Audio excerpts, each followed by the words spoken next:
video, I'm going to go over 8 ways to deal with suicidal thoughts. Some of these examples are practical, some are scientific, and there'll be some that are first of all, and most crucially, if the suicidal thoughts are intense or very severe, or get to the point where someone is actually formulating a plan or devising some means, maybe leaving a note to the ones they're going to leave behind. If it gets to that intensity, it's important to call 911 or just go to the nearest hospital for safety. If it's less severe, or less pressing, one can consider calling the National Suicide Prevention Hotline at 1-800-273-8255. Some other thoughts to deal with suicidal thoughts, or really any thought that is distressing or not supposed to be there, is this term called mindfulness. Mindfulness is essentially this term where you are mindful or being aware of any thoughts or feelings that your body is having at that moment. Just because your body or mind are having these thoughts or feelings, it doesn't mean that one necessarily has to identify or act on them. For example, one can consider these as like an ocean wave that just crashes into the seashore and eventually disappears or dissipates.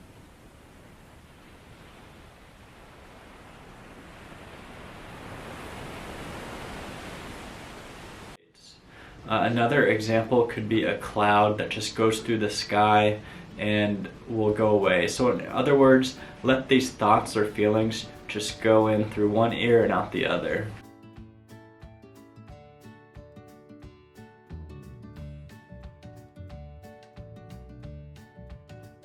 Some other techniques that could help are calling family members or friends and letting them know about your situation. One may be surprised at how much people close to them really do care about them, and their passing may really cause a lot of pain to those around them. The 5th example is just have an open conversation with a medical or mental health provider, psychiatrist, psychologist, therapist. Deal with suicidal thoughts often. It can help guide or direct you into the best way to treat these or get these results. Sometimes thoughts of suicide can be related to clinical depression. Sometimes it can be a side effect to medications. Maybe it's related to a medical illness such as an infection or pain.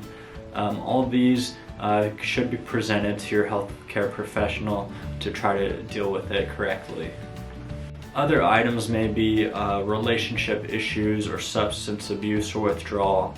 In those cases, it's crucially important to be open and honest with someone about what you're dealing with. If someone has medicine stored up, make sure they're in a locked place, maybe in a locked cabinet or somewhere that's not easily accessible. Also with firearms, they should also be in a safe place and locked up, maybe out of reach, just so someone doesn't act impulsively or make an urgent decision that they'll later regret. For healthcare professionals, just asking and inquiring about the nature of the suicidal thoughts, how long it's been there, what makes it worse, what makes it better. Is it more of a reaction, is it more to get a reaction out of others, or is it more to end the pain that they're feeling? There's more of these types of questions according with the Columbia Suicide Rating Scale, and it's shown that people or clinical professionals who just ask through these questions help prevent suicide in the patients later down. I personally like to look at biblical examples to help understand why these things may happen in the first place. And 2 people coming to mind are Peter and Judas, Jesus' disciples. Both of them have betrayed Jesus and God at some point in their life, but the difference between them is that Peter, he repented and changed from his mistake, and he was able to live a powerful, meaningful life, while Judas, on the other hand, did not change or repent his ways, but he just continued to dwell and live on the guilt, and he ended up killing himself as a result. So I think their examples are a message to really pray about it, and whatever problem or issue or conflict someone is going through, there's no problem that's not too big that God cannot handle.